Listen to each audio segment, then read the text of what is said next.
Shabbat Shalom. Fiquem à vontade, por favor.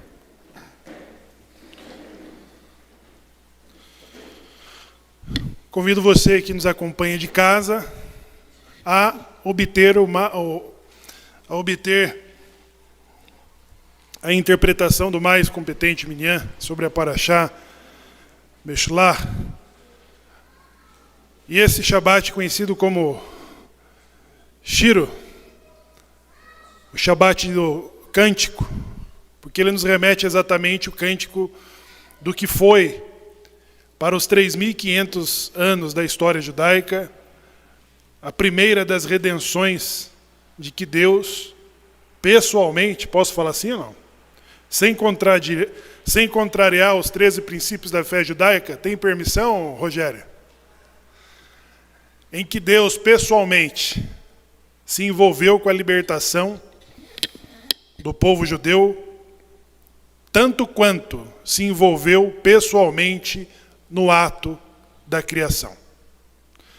Esses dois acontecimentos, eles entrelaçam o Shabat e a história da relação de Israel com o seu Deus, de Israel com a criação e de Israel com o Shabat.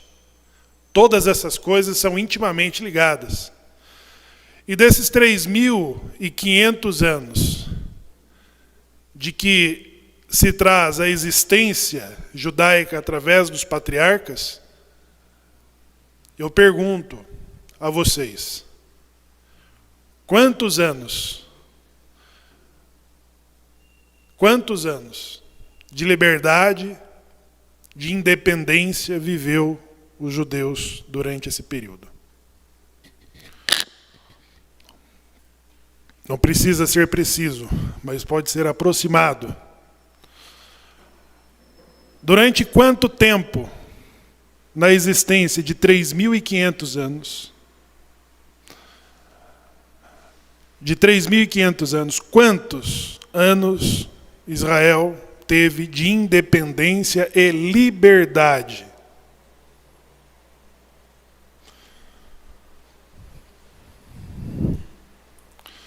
No ano 1000, que se considera o momento em que Davi conquista definitivamente os territórios ainda ocupados pelos cananitas, vai ser marcado pela construção do Beit HaMikdash, até o momento em que 10 das 12 tribos serão levadas pelos assírios. E 150 anos depois disso, os judeus serão levados pelo Nabucodonosor, também reino do norte. De Davi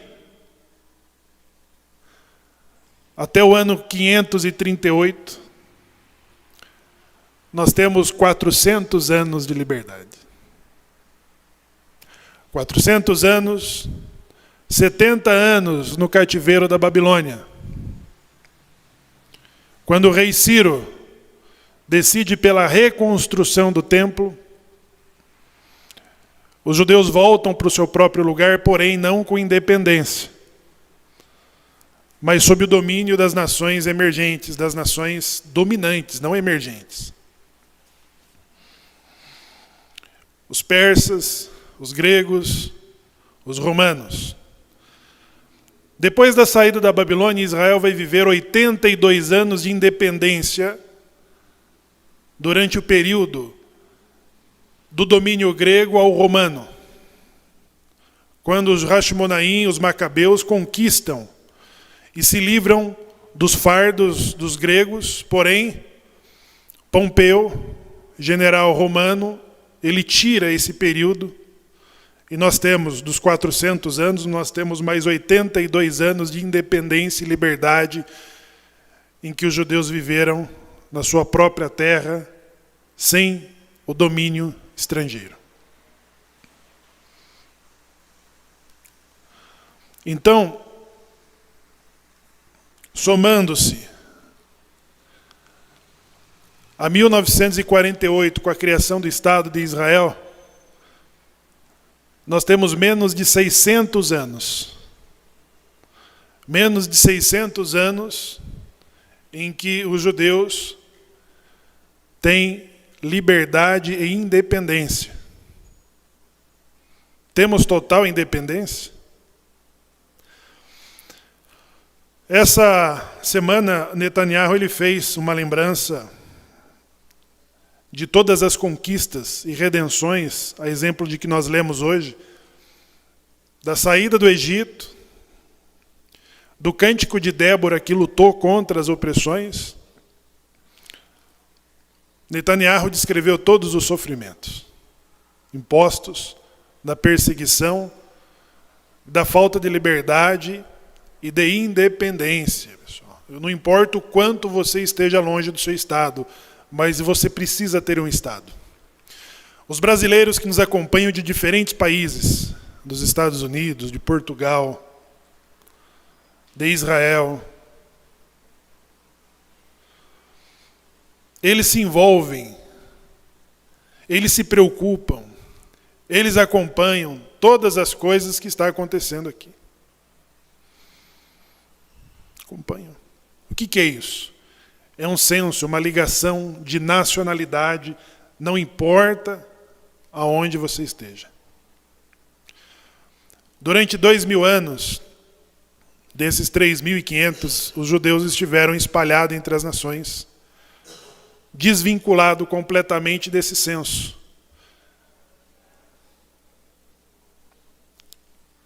Não havia um congresso, um parlamento, um primeiro-ministro, um rei, um tribunal. Não havia uma bandeira, não havia um exército, não havia uma legislação que se preocupasse, que cuidasse de todos os judeus fora do seu território. É menos de 600 anos que nós lembramos com cânticos, com canções, todas as redenções que Deus fez a seu povo durante a sua diáspora. E o Netanyahu, voltando, ele falava do cativeiro do Egito, do cativeiro babilônico, do cativeiro romano, e durante a diáspora, que é o maior de todos os cativeiros, dos quais ainda nós vivemos nele, ele menciona todos os desafios e enfrentamentos de que sobreviveram os judeus remanescentes. Nós somos aqueles que sobrou. Nós somos aqueles que sobraram das cruzadas do ano de 1096, da Idade Média, do ano de 1146, a Segunda Cruzada, em que a civilização da Europa submetiam os seus judeus aos massacres. E quando você olha simultaneamente dos outros continentes aonde está a presença judaica, não há lugar por onde passaram os judeus em que não foram perseguidos e massacrados pelo ódio, pela indiferença, pelo ódio gratuito. Netanyahu também lembra dos prongros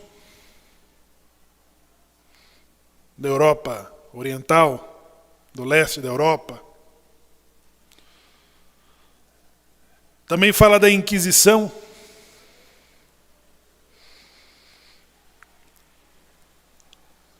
E por último, do Holocausto. Para depois, como primeiro-ministro de Israel, tentar materializar isso, dizendo: nós existimos e enfrentaremos as nações. Mas que tipo de enfrentamento ele está falando?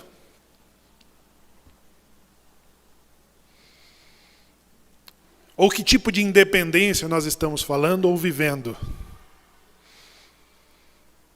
Qual é o tipo de independência que você tem sobre a sua própria casa? Chamando-se de liberdade de propriedade. A livre propriedade. Qual que é a liberdade que você tem? Netanyahu fala do que Israel resiste, da desinformação e de todas as condenações que Israel enfrenta, o Estado judaico enfrenta para sobreviver à indiferença e o ódio das nações. Que vai se personificar no que chama-se de antisionismo. Vocês sabem quem foram os primeiros antisionistas?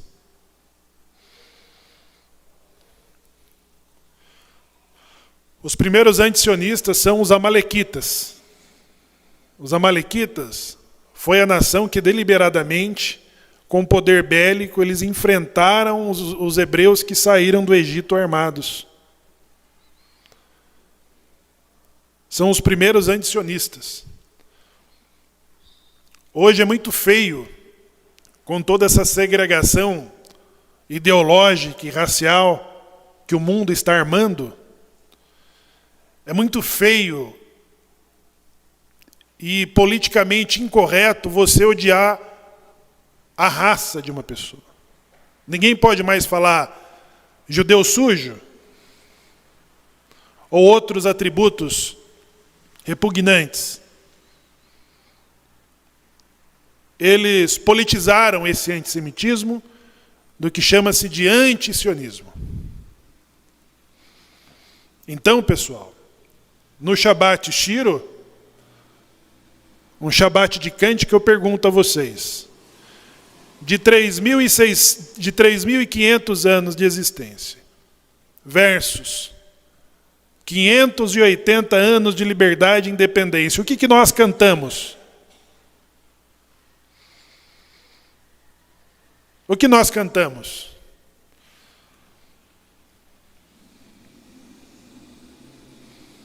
O que nós cantamos?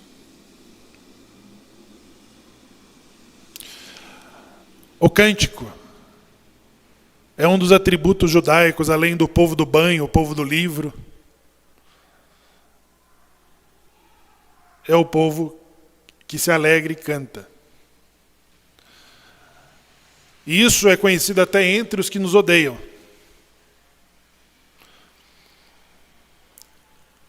Na entrada das câmeras de gás, em que enfileiraram crianças, senhoras e senhores e homens,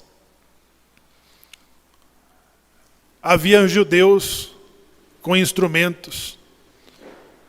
E eles entravam nas câmeras do banho, que para a civilização era a câmara de gás. Eles entravam ao som de música. Havia música na entrada do lugar da onde eles nunca mais sairiam. Músicas alegres, músicas judaicas. No momento em que a sua liberdade, a sua dignidade estava completamente nas mãos dos seus inimigos. Nós nunca acreditamos, pessoal. A nossa mente é seletiva, porque aquele que é escravo não sabe o que é liberdade, e aquele que é livre não sabe o que é escravidão. Ambas as situações são extremamente perigosas. Porque quando você pergunta a um sobrevivente que esteve nas filas dos campos de concentração, dos campos de extermínio, e que eles perguntam, por que vocês não reagiram? Por que não houve reação? É porque a caçada da liberdade foi tomada gradativamente. Como que toda uma população no Egito se submete à escravidão?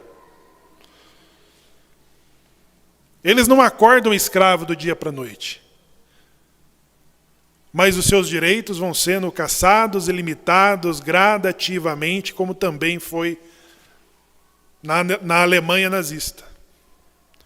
Seus direitos caçados. Quando eles acordaram, os judeus não podiam mais andar pela calçada. Eram proibidos de caminharem pela calçada. E gradativamente se encontraram nas filas dos campos de extermínio, nos campos de concentração. Não há tempo de reação, pessoal, de uma mente seletiva que não sabe o que é escravidão. De uma mente seletiva que não sabe o que é a liberdade. Para essa paraxá começar a falar em que o faraó, para esta porção demarcar que o faraó exigiu que o povo saísse.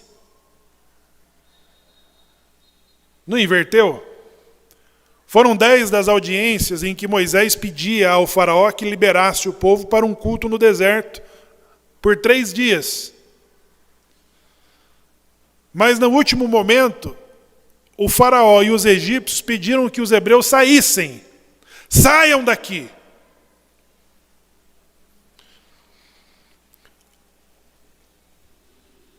Quando você precisa pedir para a pessoa sair do lugar hostil, ela sabe o que é liberdade ou não? Você falar para a pessoa, saia da armadilha, saia do perigo, saia da ameaça.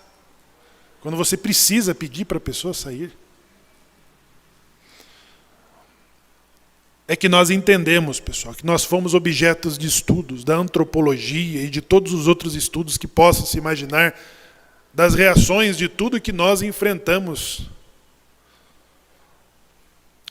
nesses quase 3.000 anos de restrições e perseguições e limitações e massacres em que nós enfrentamos. Quando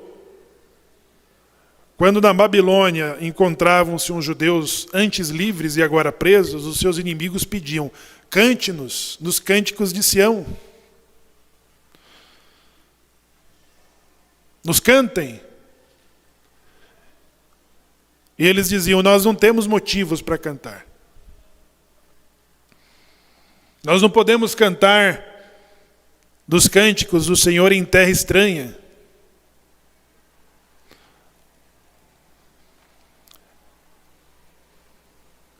O shiro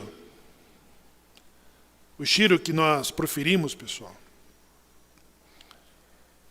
ele nos remete a todas as libertações, a todos os momentos que nós tivemos da redenção que Deus proveu. Quando os judeus estavam na Pérsia,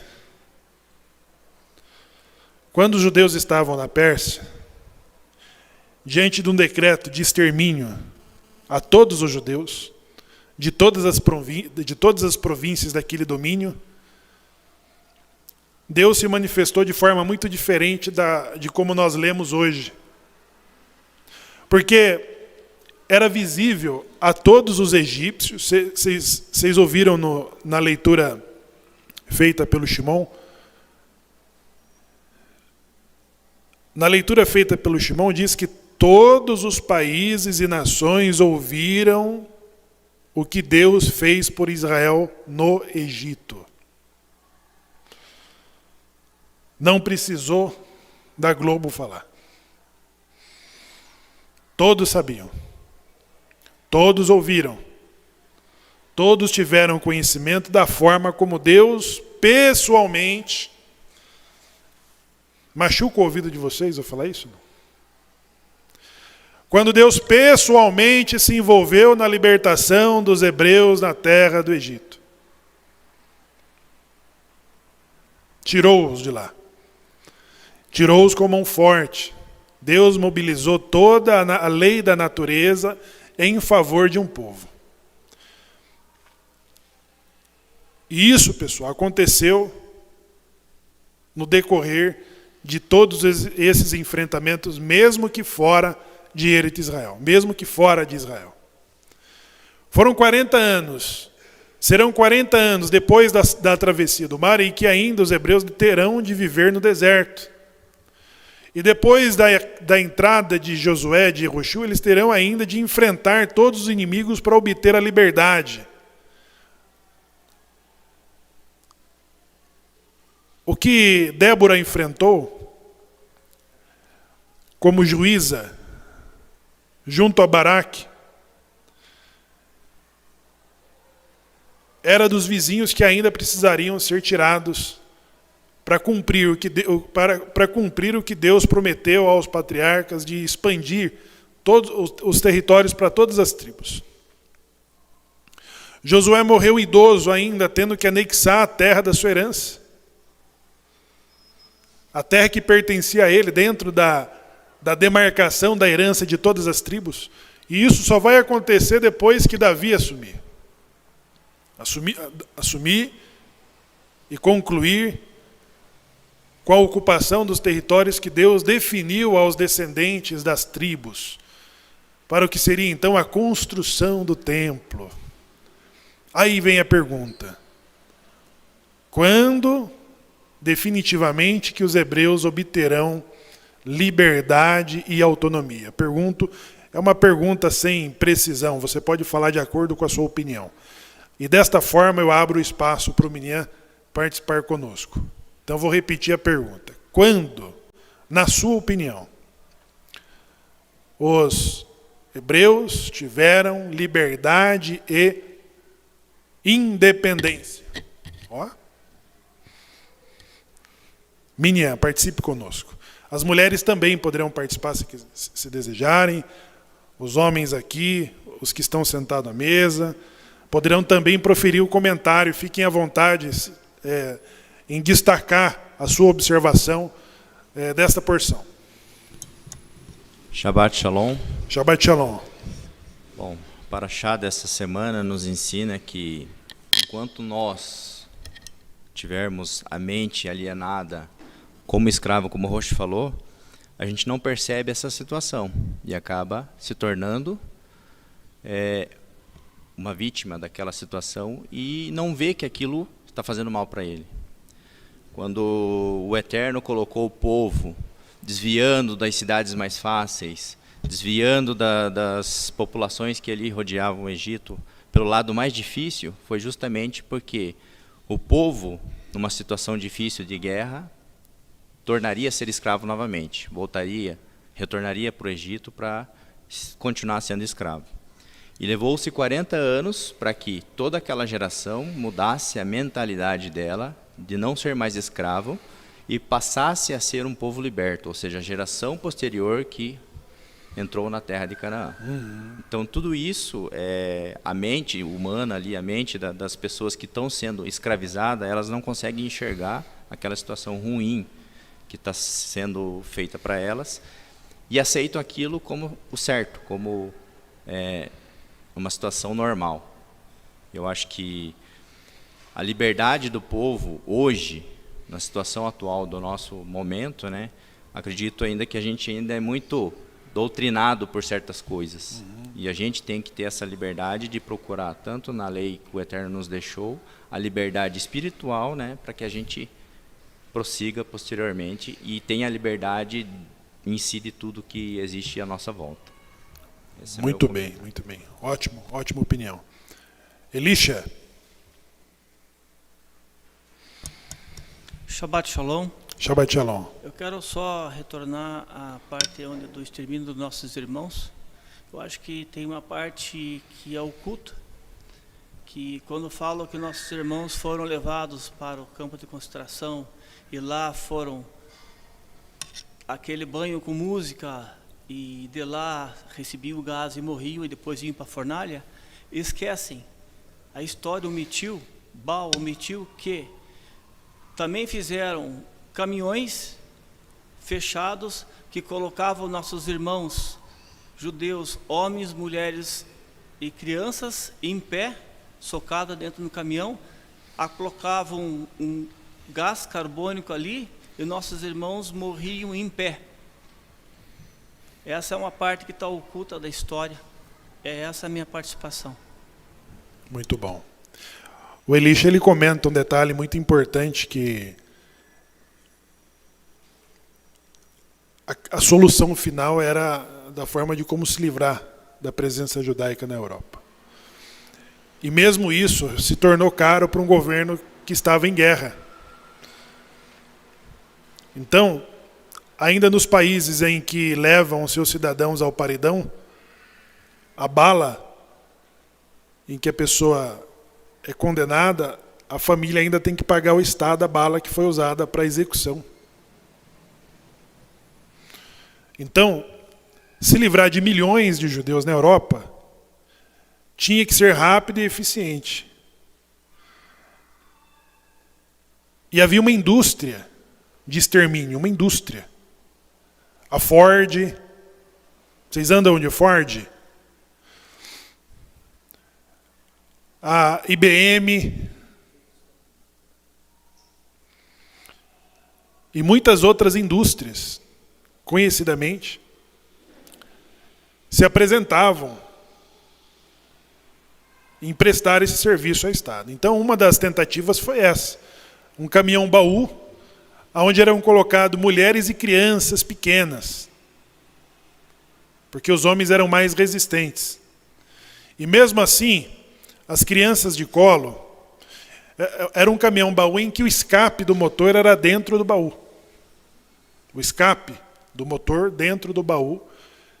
E as pessoas eram colocadas dentro daquele baú e aquele caminhão circulava por um tempo até que todas as pessoas eram tiradas dali sem vida. E elas assumiam a cor negra, que era exatamente do... As crianças de peito, elas sobreviviam porque as mães, elas morriam com as crianças apertadas entre os peitos. E aquelas crianças tinham que ser exterminadas na bala ainda, porque saíam vivas pela proteção da natureza de suas mães. Mas se tornou ineficiente porque o motor do caminhão fundia rapidamente. E isso foi evoluindo para o que seria a câmara de gás e depois as fornalhas de produção, que chegaram a entupir rios. É triste nós lembrarmos isso, mas são essas lembranças que nos mantêm vivos. Vivos sabendo que nós não estamos livres. Eu conversava essa noite com o Diego Costa, da Bahia. Ele é um jovem associado do Anuncim Brasil.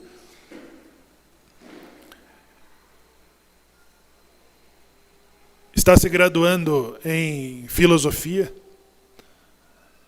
E ele mostrou para mim alguns prints de grupos da turma de filosofia. Os ataques antissemitas que ele recebe deliberadamente num grupo. E a forma como as pessoas minimizam. A forma como as pessoas minimizam aquela situação. Então, o que era o antissemitismo? Ou o que é o antissemitismo? Ele passou a existir quando? A partir do ano 30 da Era Comum, em que eles foram responsabilizados pela morte do Messias cristão? E antes do ano 30 da Era Comum? Ao que se atribuía o antissemitismo? Ele não passou a existir a partir do ano 30 da Era Comum, ele sempre existiu. O ódio do povo que não se assimila, que não se mistura, que não muda o nome, que não muda os costumes, por mais que ele passe ali por 230 anos, ele não muda o seu costume. Ele mantém-se com seus nomes. O faraó censurou as parteiras dizendo: vocês estão mantendo os meninos vivos? E elas diziam: não, as hebreias são mais sábias que as egípcias. E quando nós chegamos, elas já deram à luz. E você viver como escravo numa cultura dominante, pessoal. Uma cultura dominante, onde a comida é boa, a música é boa, os programas de televisão são bons. Você precisa de que o faraó grite para você sair. Essa escravidão não aconteceu no Haiti ou na Venezuela falida. Ele aconteceu num país de primeiro mundo. Ele nasceu dentro de ele se desenvolveu dentro de uma cultura dominante e rica. Quando você é oprimido dentro de um país em que você não está junto às panelas e às condições mínimas, o que as pessoas fazem? Elas sobrevivem, elas saem daquele ambiente. Mas se a sua sobrevivência é o custo da escravidão, então você precisa que o faraó grite com você, dizendo: saiam daqui!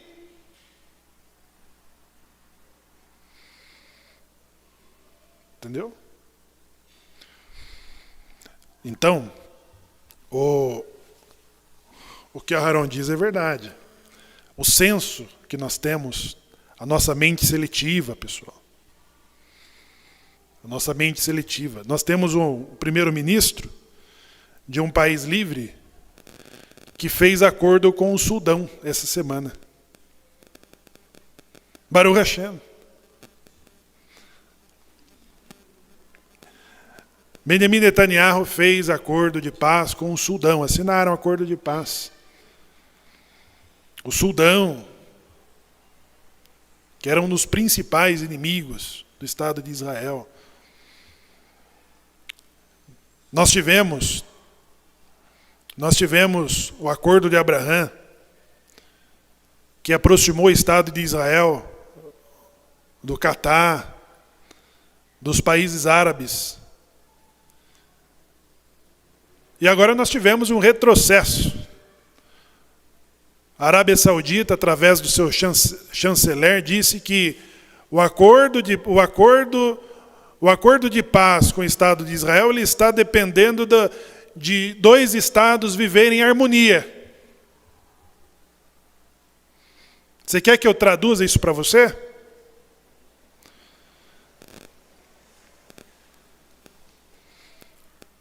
É você pegar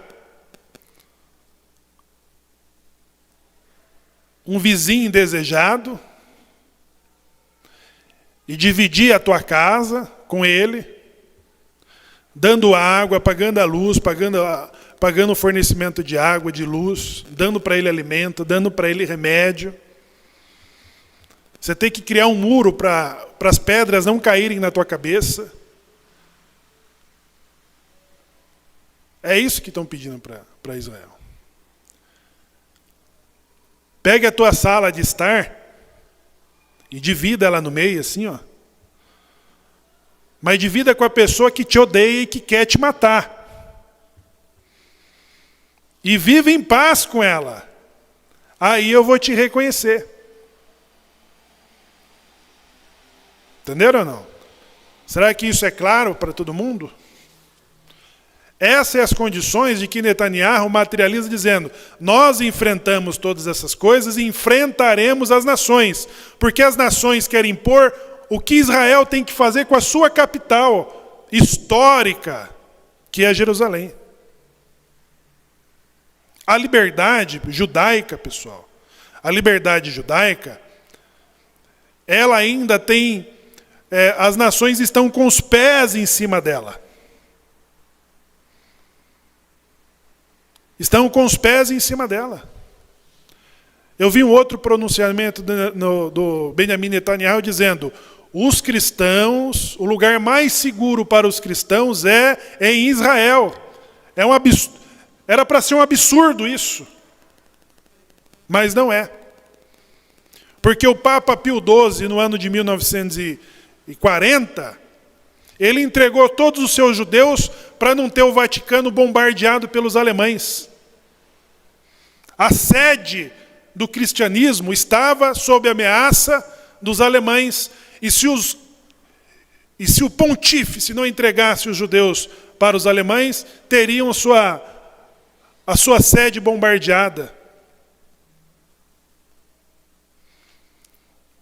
E o Netanyahu diz assim: o lugar mais seguro para os cristãos é em Israel.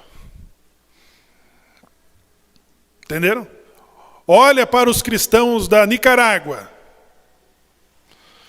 Você só precisa de um louco como o Ortega para se levantar com a permissão do parlamento, com a permissão das Forças Armadas, com a permissão do Congresso, com o passar do pano da imprensa. Aonde estava a imprensa ou não tinha jornalismo em 1940? Aonde estava? Eles não viram o extermínio de milhões de pessoas, uma movimentação que não era só na Alemanha, era em toda a Europa. Eles estavam passando pano. Entenderam? Não podemos olhar com indiferença. Olha o que está acontecendo com a minoria árabe na China. Estão em campos de concentração, em que o Xi Jinping lá diz que é campo de reeducação. Todas as suas mesquitas foram destruídas, foram derrubadas. E eles estão sendo reeducados. Que o Estado é Deus. O Estado é Deus. Entendeu? Nós não estamos falando do século passado, não. Nós estamos falando de agora. Aí você diz assim, não, mas são os árabes. É por isso que a China se interessou em reaproximar do Afeganistão, depois da saída dos americanos, porque eles temem uma reação árabe pelo que está acontecendo com seus muçulmanos na China. Você vê a Globo falar? Eles não falam nada, pessoal. Como também não falaram do Holocausto. Então, Netanyahu afirma dizendo que os cristãos, o lugar mais seguro para eles é em Israel. Por quê? É a única democracia do Oriente Médio em que as mesmas nações, os mesmos cristãos põem o pé em cima para definir o que os judeus devem fazer do seu próprio território. Entendeu? Então, eu pergunto para vocês, quando que nós cantaremos o Shiro da Geulah, da redenção? Eu disse recentemente, e vou voltar a falar, o ministro israelense foi rezar na esplanada do templo, que é de controle muçulmano. É o lugar mais sagrado para o judeu. Que é o lugar aonde estava construído o templo e muito provavelmente aonde estava o Santo dos Santos. Ali, aonde é o terceiro lugar mais sagrado para os muçulmanos, o terceiro, não é o primeiro, e também não é o segundo. É o terceiro menos importante ou o terceiro mais importante, aonde eles jogam bola, falam palavrão, fazem piquenique. Ali é o único lugar sagrado para o judeu. Aonde o oficial não pode pisar para fazer as suas rezas, para ter 15 minutos de oração. Ele não está jogando bola. Ele não está fazendo piquenique. Ele entra ali silenciosamente e reza por 15 minutos. Foi o motivo de que diplomatas do mundo todo e a imprensa denunciasse Israel como apartheid, como agressor. Entenderam ou não? E é isso. Esse é o nosso enfrentamento. Você está seguro no seu próprio lugar? Está seguro no seu próprio lugar? Os judeus estão retornando desde 1948 para a sua própria terra. E existe mais judeus para o lado de fora do que lá dentro. Sabe aquela casa que você tem? Que é o único cômodo, onde é o teu quarto, a tua sala, a tua cozinha. E essa casa ela está num terreno de 4.000 metros, mas você não pode expandir para receber os seus filhos nela. Entendeu? Você não pode fazer um puxadinho ali para receber o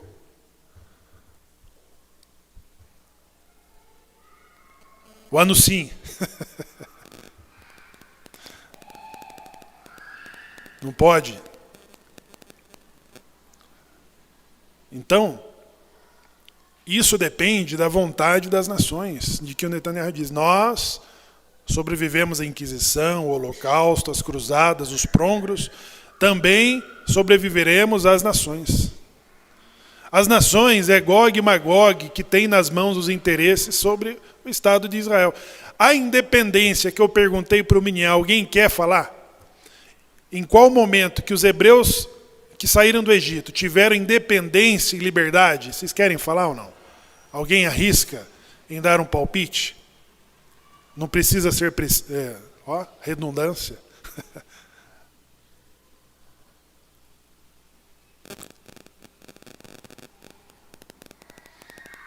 A independência, pessoal, foi na construção do Beit HaMikdash. Foi com Davi.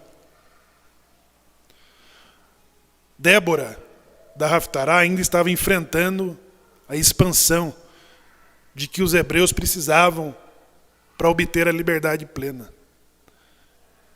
Eles acordavam tendo as suas plantações invadidas, os seus animais, os seus oficiais sequestrados, crianças mortas pelos seus vizinhos. É isso que Débora enfrentava. É isso que os contemporâneos, a Débora, a juíza e a Baraque enfrentavam. Eles acordavam e tinham suas plantações colhidas pelos seus inimigos. Tinham seus judeus sequestrados, mortos, coagidos. Tinha sua economia decidida pelos seus vizinhos. E para eles sobravam pobreza, opressão e restrição. Então, toda essa expansão ela passa a ser feita a partir de Yehoshua, quando começa a conquistar esse território. E Yehoshua morreu sem terminar isso. E os juízes, até que o rei Saul ainda tinha que cumprir a missão de exterminar os amalequitas e não fez bem feito. Então a liberdade, ela só poderia chegar. Vocês se lembram que por muitas vezes o Aaron HaKodesh, que era a arca, que tinha as tábuas de pedra, eram sequestrados pelos vizinhos. O sacerdote Eli morreu com a notícia de que a arca tinha sido roubada pelos filisteus. Então Davi que vai concluir a expansão da terra e do território para definitivamente ter a liberdade e a paz para construir o Beit HaMikdash na pessoa do seu filho. A liberdade, ela chega no ano 1000 e vai durar em torno dos 400 anos, até a chegada de Nabucodonosor.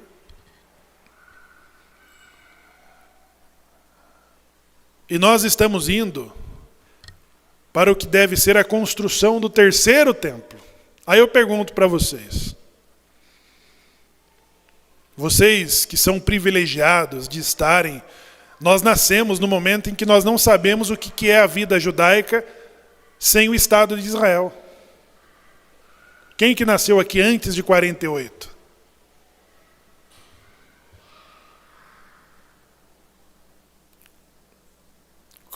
Em que ano que ela nasceu? Ela nasceu no fervo.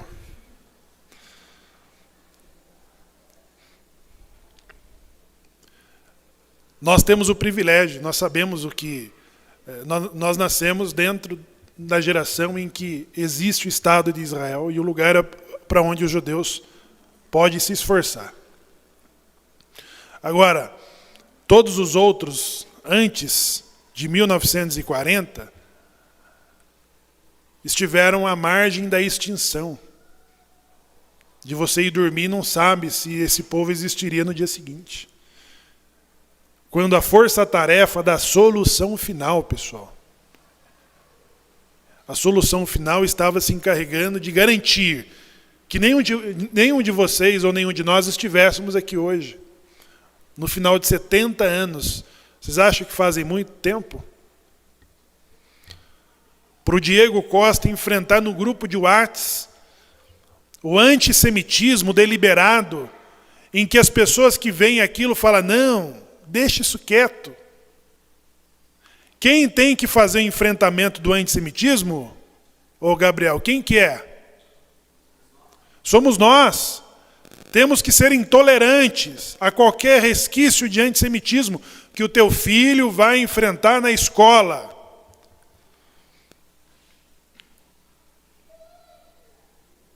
Entendeu?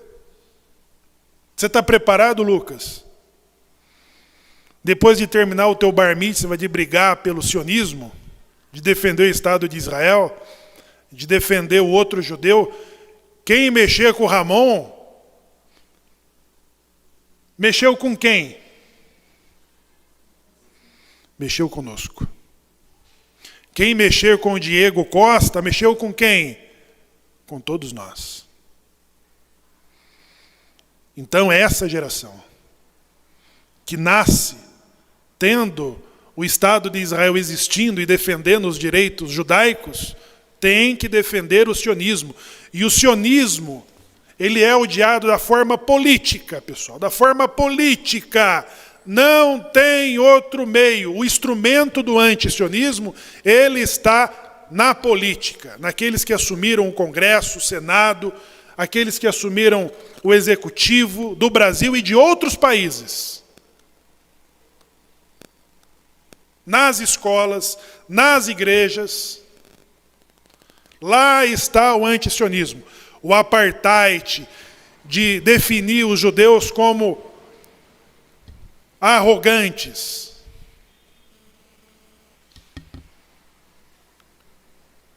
Nós temos que lutar contra a desinformação. A desinformação está na mídia do canal que você assiste. Eu vou falar aqui, a Rede Globo, eu vou recuperar esse vídeo e vou postar nos grupos. A Rede Globo teve a coragem de pôr vídeo em que um soldado israelense mata um terrorista palestino, mas a Globo fez o corte no momento da execução do terrorista. E a imagem cortada mostrava o terrorista atacando uma mulher à faca, covardemente. Qual foi a imagem que a Globo escolheu para trazer a reportagem do conflito árabe-israelense? Mostra um soldado israelense bem armado atirando em um palestino desarmado.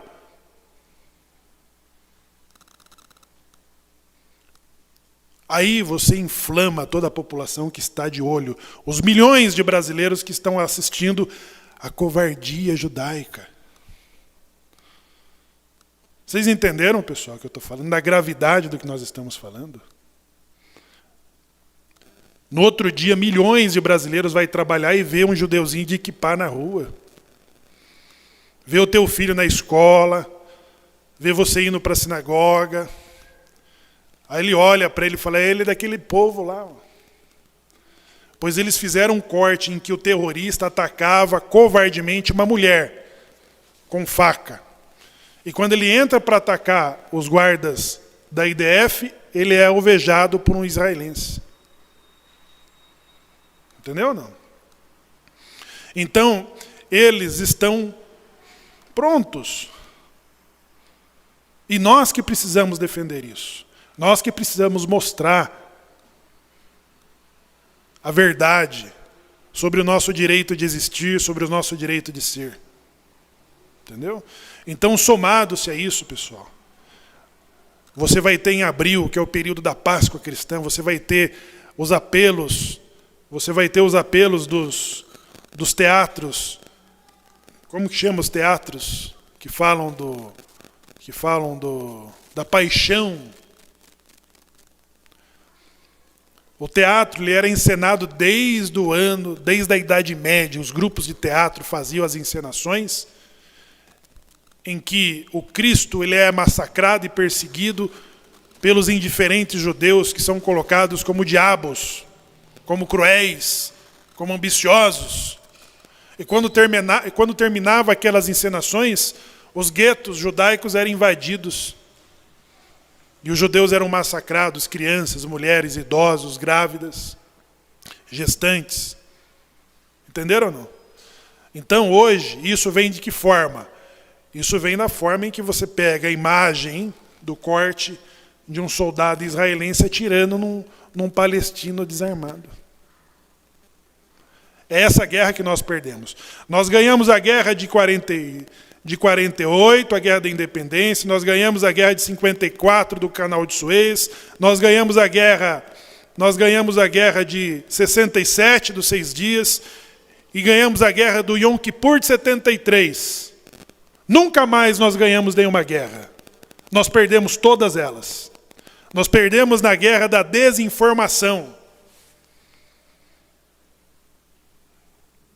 em que o mundo é induzido a odiar a existência judaica, em que o mundo é convencido de que a presença do Estado de Israel ela é ofensiva. É esse ímpeto que tem que ter o Ramon, é esse ímpeto que tem que ter o Lucas e todos os outros jovens para se defender, e para defender os semitas, e para defender o sionismo, e para se defenderem, pessoal. Então o nosso cântico,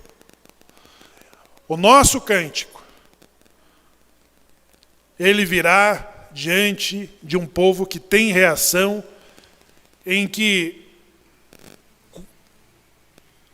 como escravo ele deseja liberdade, que como livre ele tem medo da escravidão. Nós precisamos ter essa consciência. Se você está em Portugal, não é diferente. Se você está na Argentina, não é diferente. Se você está nos Estados Unidos, não é diferente.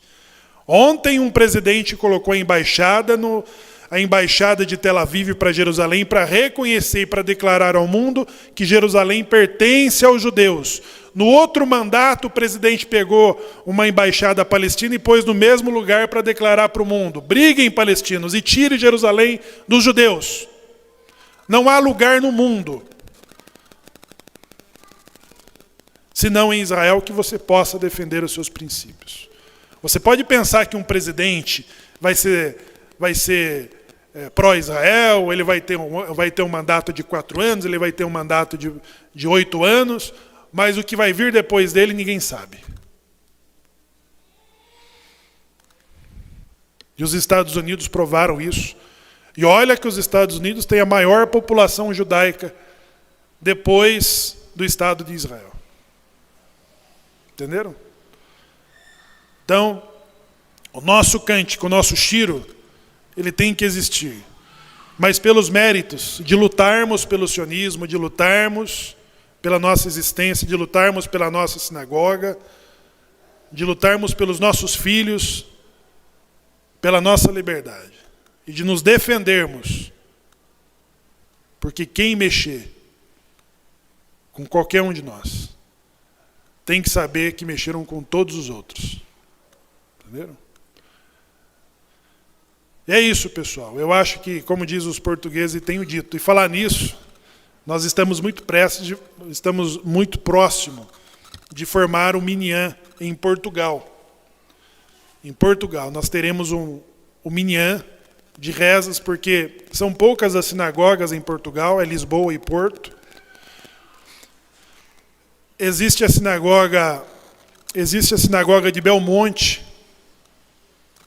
Olha a ironia, tá, pessoal? A sinagoga de Belmonte é a sinagoga dos remanescentes anusim, portugueses. Daqueles que não foram expulsos, daqueles que conseguiram se preservar, daqueles que conseguiram se esconder. O Flávio Neto é o judeu que rezava aqui em Curitiba conosco. Há poucos de vocês o conhecem, que ele rezava sempre no Cabalate. Ele está em Portugal a trabalho já há algum tempo. E ele conseguiu visitar por 2 vezes a sinagoga de Belmonte, que hoje está sendo assumida pela comunidade organizada. Aí ele pediu novamente para rezar lá hoje, que seria hoje esse sábado. E foi dito não para ele. Entendeu? Existem milhares de brasileiros em Portugal. E a maior parte desses brasileiros vão exatamente atrás das suas origens, do incentivo que Portugal fez à cidadania sefaradita, aos brasileiros sefaraditas. E é assim que funciona, tá? Essas sinagogas emergentes, que submete todos à conversão, traz um rabino, papapá, aí daqui a pouco vem aí a Federação do Estado e legaliza, daqui a pouco vem a Conib e legaliza. Aí com pouco tempo, bate naquela porta para ver se você vai conseguir entrar. Bate. Legitimação, pessoal, é você se legitimar e fechar as portas para os outros não entrarem depois de você. Hoje de manhã alguém teve a coragem de falar assim, vocês têm que mudar esse nome de Anusim. Eu respondi, esse nome não te interessa, pois deveria interessar. Não é o nome bonito de uma sinagoga, ninguém põe nome de Anusim numa sinagoga. Nós colocamos porque esse nome tem significado histórico. Esse nome diz sobre a vida de muitos de nós que estamos aqui. E mudar esse nome é colocar uma instituição para fechar a porta e definir quem é que pode entrar por ela. Nós não vamos aceitar isso. Entendeu? É a Anusim Brasil, é a sinagoga Anusim, porque ela não diz respeito sobre os judeus que estão aqui, ela diz respeito sobre os que não conseguiram entrar ainda. E Portugal vai ter essa porta. Portugal vai ter essa porta. Portugal vai ter o Minyan, aonde os brasileiros que estão lá, ou até os portugueses que querem retornar, terão oportunidade. Entendeu, pessoal? É isso. Isso não é uma briga, isso não é uma segregação, isso é um direito de defesa, de existir. Porque se nós permitirmos que os legalistas falem quem são vocês, eles vão definir sobre os outros que não chegaram ainda. É a mesma reação. A CJ Brasil foi comprada pela Conib e foi enfiada no bolso para calar e impedir todos os outros de entrarem. Mas nós não seremos. Não seremos. Não seremos. Entendeu? Não importa se reconheçam a gente como judeus ou não. Não importa. Importa da liberdade que nós temos. Nós temos liberdade, pessoal. Nós temos independência. Nós temos Torá. Nós temos rabinos. Nós temos bar mitzvah. Nós temos crianças. Nós temos homens e mulheres que têm liberdade até de sair da sinagoga. Têm liberdade de entrar na sinagoga. Mas ninguém é impedido de entrar. De entrar, não. Não será impedido. Entendeu? Então nós aprendemos a ter liberdade, pessoal, nós nunca mais vamos vender isso. Eu até brinquei com o Narchon e a Marina, um dia desse, porque a diferença que nós temos é de que nós podemos falar do que pensamos, porque nós não estamos no bolso de ninguém. Para não ser censurado que nós devemos dar a opinião que nós temos ou não. Entendeu? Então é isso, pessoal. O nosso judaísmo, ele defende o judeu askenazi, o sefaradita, o judeu rico e o judeu pobre. Nós somos a mesma coisa. Mas isso não quer dizer de que nós vamos fechar as nossas portas sobre aqueles que têm o direito de retornar e de ser acolhido. Entendeu? Não, isso não. Isso não. E a brincadeira que eu fiz com o Nachon, eu falei, olha, só se nós recebêssemos aí uma oferta de 40 milhões, aí eu teria medo. É uma brincadeira que eu fiz. Por quê? É a forma de falar que nós não estamos no bolso de ninguém. Os rabinos que não respondem e-mail, que não atendem telefone, que estão nas comunidades, eles são funcionários, não culpem eles. Você que mandou e-mail para o rabino lá, telefonou, a secretária da sinagoga te atendeu, depois ela não te atendeu mais. Eles não têm culpa. Eles são funcionários desse sistema. E eles não têm permissão de atender e de acolher ninguém lá, mesmo o rabino, porque o rabino é um funcionário da sinagoga. Por trás dele tem um conselho, tem uma diretoria que define quem entra e quem não. Quem entra? Quem pode entrar aqui? O rabino não tem autonomia. Ele fala, não, pode chegar e pode sentar nesse menino. Não tem, não. O rabino tem que prestar o serviço para a comunidade. Então, quando você fala com o rabino, com a secretária da comunidade que não te atende, ou até não te atende muito bem, eles não têm culpa. Entendeu? É isso, pessoal. E o Shiro? Nós cantamos por todas as liberdades que nós tivemos. Por todas as vezes que Deus tiver que vir lutar pelo teu filho. Quando ele estiver cercado, pelo Diego Costa, pelo Ramon, pela nossa comunidade. Quando qualquer força se levantar contra um judeu, vocês verão como a natureza vai a seu favor. Vocês viram a guerra de Débora? Quantos mil homens ela foi na luta? Alguém se lembra? 10 mil homens. Contra?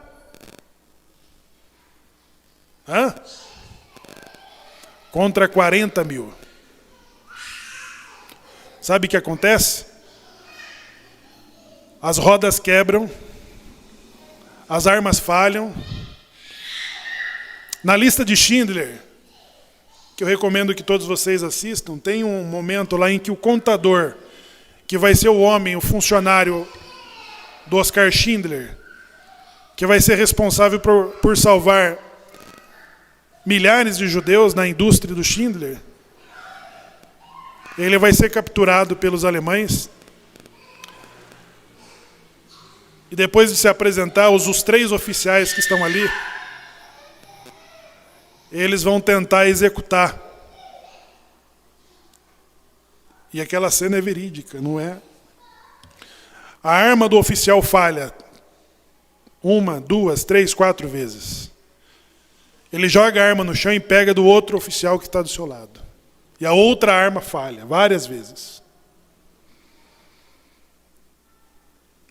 Aí o outro incrédulo pega a arma e tenta novamente várias vezes, e a arma, até que eles desistem de matar aquele judeu. Porque a sua arma os traiu. Foi isso? Não. Porque os milagres, pessoal, os milagres, a promessa que Deus fez aos patriarcas, nós somos os sobreviventes, todos nós que estamos aqui somos sobreviventes a todas as tentativas de extermínios. Nós sobrevivemos ao faraó, nós sobrevivemos a Nabucodonosor, nós sobrevivemos aos impérios, aos romanos, às bulas papais, à Inquisição, aos prongros, às cruzadas. Nós sobrevivemos ao Holocausto, pessoal. Nós estamos aqui. Nós temos motivo para cantar. Ainda que o tempo da nossa liberdade tenha sido tão reduzido em relação à nossa existência. Os nossos 3.500 anos versus 600 anos de independência.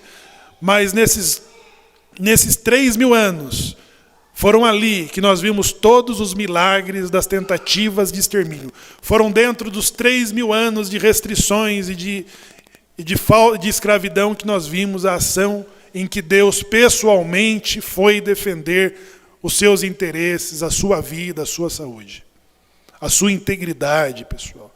E por isso que nós cantamos. Por isso que nós cantamos.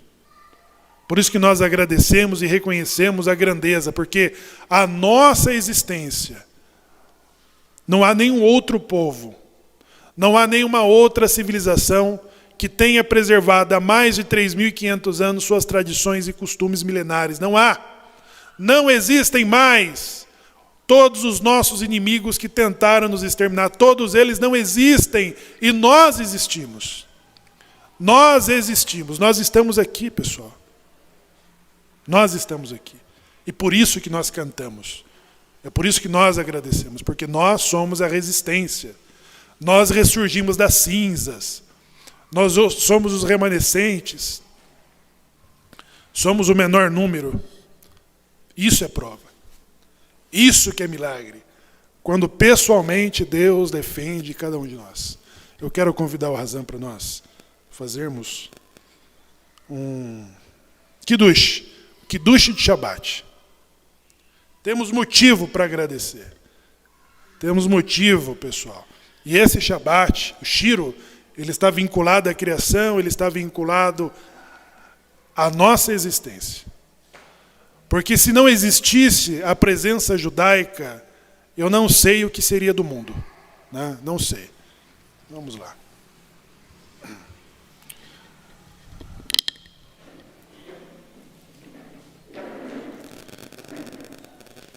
Quando os judeus voltaram da Babilônia, 70 anos do seu cativeiro, eles cantaram: quando o Senhor nos trouxe esse ano, éramos como quem sonha. E a nossa língua se encheu de júbilo, a nossa boca se encheu de cantos.